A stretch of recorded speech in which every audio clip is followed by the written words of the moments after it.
There is a guy named Jonathan Van Ness, who is one of the co-hosts of Queer Eye for the Straight Guy, and I don't know, some other shows too. He co-hosted something with Dylan Mulvaney that was a hot mess. And this guy went on Dax Shepard's popular podcast. Dax Shepard, I like. He calls himself, I think, like a unapologetic independent, something like that. And he pushed back very gently on the idea of boys being able to participate in girl sports, men participating in women's sports. And Jonathan Van Ness didn't like it. Van Ness is a man who uses they, them pronouns, but also he, him. It's totally clear. Sure, good luck with that if you spend some time talking about Jonathan. And I guess Jonathan didn't really enjoy the conversation because he decided to cry, I guess to end it, to engender sympathy for him, because he knew he was losing the argument. Here's a little sample of what happened when he was on Dax's podcast, Armchair Expert. Saw 10.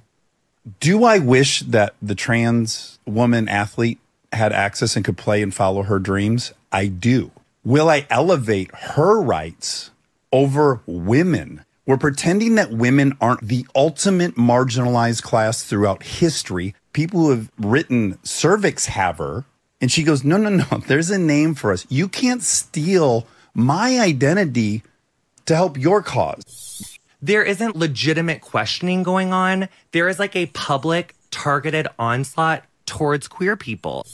It's a boogeyman to make us feel that our girls are being attacked, that their things are being taken away. With fairness in sport, honestly, I wanted to come chat about my podcast like other shows. Yeah, we're going to do that. We're going to do that. I did not intend at all to get into a debate with you about this. I didn't want that at all. I adore you. I think you're hysterical and talented, and I love that you're an activist. I could just cry because I'm so tired of having to fight for little kids because they just want to be included. I wish that people were as passionate about little kids being able to be included or grow up as they were about fictitious women's fairness in sports. I have to tell you, I am very tired. You know what, Jonathan? Same. I'm so tired too. I'm so tired. I'm tired of having to stand up for my daughter's right to play sports with other girls. I'm tired of having to stand up for the volleyball player down in North Carolina who got hit so hard in the face that she has permanent damage thanks to a boy who is allowed to play on the girls' team against her, Peyton McNabb. Here's the video, just in case you didn't happen to see it, Jonathan. Watch. Here it goes. Permanent damage to that girl. And we could go down the list. Apparently, Jonathan is too busy dressing other people to realize that there are girls like this across the nation who are having titles taken away from them, scholarship opportunities taken away from them, the joy of winning taken away from them because they're being forced to perform and play against biological boys, against boys. And he goes on in this interview to say, the science we have now says that transgender women do not hold an unfair biological advantage over cis women. Number one, that's a lie. That's bullshit. Number two, the reason we don't have 10,000 studies is because we can see it with our own eyes and we don't need them. And number two, it's because anytime somebody actually does try to put this science out, showing it, they get a shitstorm rained down on them from the very active, abusive trans activist community, Emily. And those are the only reasons that you don't have hundreds of studies saying it's obvious. But you don't need that. Look at Leah Thomas in the pool, 38 seconds ahead of his nearest competitor. 38 seconds. This guy wants to go out there and say, I bet you Jonathan Van Ness has never competed in a sport. It seems quite obvious to me. Final 50 yards of the 1650-yard women's freestyle at the 2021 Akron Zippy Invitational. Leah Thomas has no one in the rear view. No one. Because these women couldn't do it. After 15 minutes, Leah Thomas in lane 5 has lapped every swimmer once and some twice. That's just one example. And I'll just give you one more, okay? I'll give you one more, Emily. Then this guy has the nerve to use the term trans misogyny. How dare he? Listen to this. I'm not calling you a transphobe. You cannot be transphobic and still have thoughts that espouse trans misogyny and espouse transphobic ideologies or beliefs and not be transphobic. No, you do not get to use that term. Misogyny does not affect or describe any man.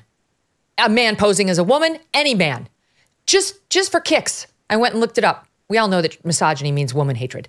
But just here's the definition. Hatred of women and girls, a form of sexism that is used to keep women at a lower social status than men. He's talking about men. Men competing against women, men in women's spaces, trying to say it's misogynistic for women to say no. This is so bass-ackwards, it's infuriating. He, as a man, has the audacity to smear women who have these concerns as misogynists and bigots and haters. And it's like the I'm so tired narrative. Well, you know what? A lot of people are tired. I'm tired of having to talk to moms and grandmothers whose kids are put in horrible, unsafe situations and who have their lives permanently altered, in some cases clearly destroyed, at least for now, until they're able to sort of climb out of these horrible dark holes that they're thrust into by this broken culture. I'm tired of talking to people like that. I'm tired of talking to moms, grandmothers, dads who have had their children in situations like that. And so it's this weaponization of his exhaustion, as though we can't have this conversation. Dax, you can't raise what you rightfully referred to, Megyn, as the most mild form of criticism of this movement, which, by the way, when Jonathan Van Ness says, I wish people had the same amount of energy for protecting kids that they have about these fake stories, which are obviously not fake, but I just wish people had that energy. Well, you know what? People did have that energy about, quote unquote, protecting kids because they bulldozed our culture just quickly in a matter of months. I mean, if you look at the time the Obama administration sent their dear colleague letter to how this completely consumed our culture, it happened in a matter of months because people did have the energy to protect kids. And guess what? It didn't protect every kid. We ran the experiment. People realized that it was wrong and that children were guinea pigs in the process. And Jonathan Van Ness, I think, genuinely doesn't realize that the science that he claims is capital S science is wrong, because the media spreads that science. The media tells people that those stories are fake. The media tells people that so-called science is real. I mean, it's so, like you said, Megyn, it's completely backwards. It's offensive.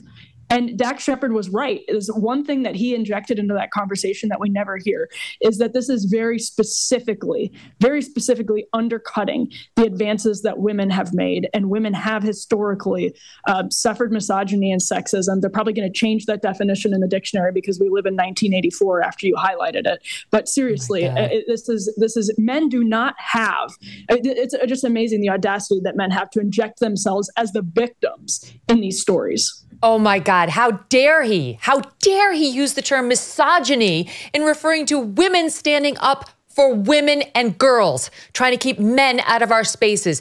It's a no, sir. I don't care how often you cry in your soup. I'll make you cry all day long. We'll be doing this for years. I couldn't give a shit how upset you are about these imaginary kids you're referring to. By the way, the littles are allowed to play against one another. It's post-puberty that it becomes a problem, which is documented by the science trademark. Then he goes on, Matt, and actually tells more lies, this one about Leah Thomas. Listen to SOT 25. Even if you look at the very limited number of trans people who have been allowed to play around elite sport or elite competition, if you take like Leah Thomas, for instance, none of her numbers were record-setting. None of her height, weight measurements were out of portion. In all of the pictures on the podium where they were like, look at how much bigger she is. If you take her and look at it at an Olympic level, she wasn't outside of the realm of possibility for someone who is assigned female at birth. All right, he's an idiot. This guy's an idiot. He's an factual idiot. Let me just give you a couple, okay? A couple. February 2020, Leah Thomas won the 200-yard freestyle race at the Ivy League Women's Swimming and Diving Championships in 1 minute and 43.12 seconds, setting a new Ivy record. Hello, Jonathan. Record. A new Ivy record. A woman's record. March 2022, Thomas is now an Ivy League champion in women's swimming after winning the 500-yard freestyle event with a time of 4:37.32. Her time is the fastest ever recorded at Harvard University's Blodgett Pool. Fastest time recorded. That's a record, Jonathan, in women's swimming. December 2021 at Akron Zippy Invitational. Won the 200-yard freestyle with a time of 1:41.93, a time that was good enough to set, wait for it, school, pool, and program records and marked the fastest in the nation. Congratulations, sir. You're now the fastest woman in America. And this idiot goes on with Dax Shepard, who I believe is an honest broker but wasn't prepared for these lies, and spews a bunch of bullshit with his tears to try to pull the sympathy away from the women whose opportunities were denied and championships were denied, and put it towards this guy who we know from his social media posts is an autogynephile who was getting off, meaning he was turned on by wearing women's swimsuits amidst the ladies, and they're going to have to deal with him getting off in the women's locker room while they're running to change in some closet so that he couldn't look at them and didn't have to participate in his sexual fetish. Matt, I've had it.